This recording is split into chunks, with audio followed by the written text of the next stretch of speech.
Assalamu alaikum students. Hope you will be fine. Allah bless you all. Bete, it's a time of your Urdu lecture. Open your book Urdu. Page number 108. Lesson number 21. ज़रात व सनत. ये आज का हमारा lecture है. सबसे पहले हम इस लेसन के तदरीसी मकासद पे बात करेंगे कि इस लेसन को पढ़ने का हमारा क्या मकसद है.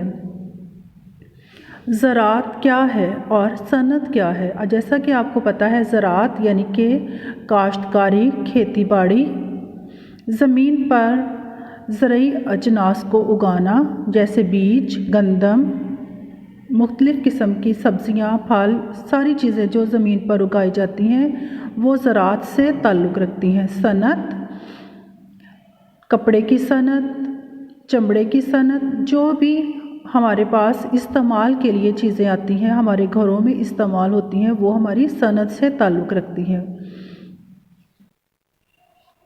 बच्चों को आपका सबसे पहला मकसद हमारा इस लेसन को पढ़ने का ये है कि आपको इस ज़रात व सनत के मफ़हूम और तरीक़ा कार से आगाह करना. आपको बताना कि ज़रात क्या है और सनत क्या है. ज़रात, जैसा कि मैंने आपको बताया, खेती बाड़ी, काश्तकारी करना, और ज़रात का ताल्लुक़ सनत के साथ है.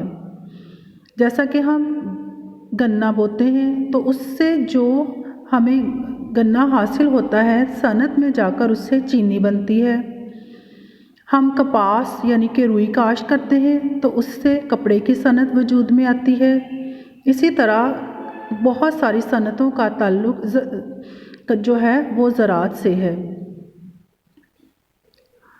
सेकंड, बच्चों को बताना कि पाकिस्तान एक ज़रई मुल्क है और ज़रात इसकी अक्सरियती आबादी का ज़रिया माश है, यानी कि कमाई का ज़रिया है. पाकिस्तान एक ज़रई मुल्क है, यानी कि हमारी जो अक्सरियत आबादी है वो काश्तकारी करती है, ज़मीन पर फसलें उगाती है.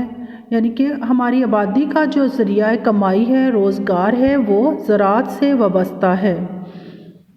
बहुत सारे लोग जो हैं वो गाँव में और देहात में रहते हैं जहाँ पर वो काश्तकारी करते हैं. बच्चों को इस बात से मुतारिफ़ कराना कि किसी भी मुल्क की तरक्की के लिए ज़रात के साथ साथ इसकी सनती तरक्की नहायत अहम होती है. मुतारिफ़ कराना यानी कि आपको बताना, आपको आगाह करना कि जितनी हमारा मुल्क ज़रई तौर पर मज़बूत होगा, हमारी सनत उतनी ही मज़बूत होगी, हम उतना ही ज़्यादा तरक्की कर रहे होंगे.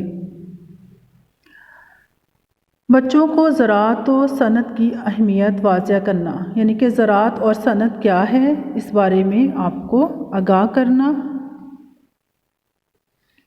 ये दोनों एक दूसरे के साथ लाज़िम व मलज़ूम हैं. इस पर हम एक पैराग्राफ भी राइट करेंगे. देन बेटे, आपने इसी लेसन के जो मुश्किल अल्फाज हैं उनको हम पढ़ते हैं. ज़िया यानी कि किसी चीज़ को ज़ाया करना, इसका हम जुमला भी बनाएंगे. महजूज़ यानी लुत्फ़ उठाना. सिराब, पानी से भरा हुआ. शादाब, जैसा कि हम पौधों को पानी से भर देते हैं, उन्हें सिराब कर देते हैं. अफ़ादियत, फ़ायदा. दस्तयाबी, मयस्सर, मिलना. हार्वेस्टर, गंदम काटने वाली मशीन. शुशदर, हैरान होना, परेशान होना. बेटा, इसके साथ साथ आप इस पूरे लेसन की रीडिंग करेंगे. पेज नंबर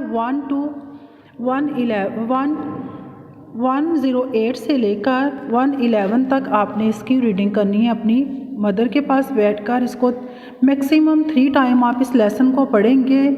इसमें जितने भी आपके डिफ़िकल्ट वर्ड्स हैं उनको आप राइट करें, उनकी आप इमला करें और बहुत अच्छे से अपना ये लेसन रेडी करें, ताकि आप इस काबिल भी हो जाएं कि हम पैराग्राफ राइट कर सकें और ख़ुलासा लिख सकें. ये आज का आपका लेसन है. یہ جو مشکل الفاظ کے معنی ہیں انہیں آپ نے اپنی نیٹ کاپی پر ڈکٹیٹ کرنا ہے، بہت نیٹلی آپ نے اپنا یہ ورک کرنا ہے اور اپنی ریڈنگ کو میکسیمم 3 ٹائم آپ نے کرنا ہے اور مشکل الفاظ کی املا کو کرنا ہے۔ یہ آج کا آپ کا اردو کا لیسن ہے۔ زراعت و صنعت۔ Stay blessed. اللہ حافظ۔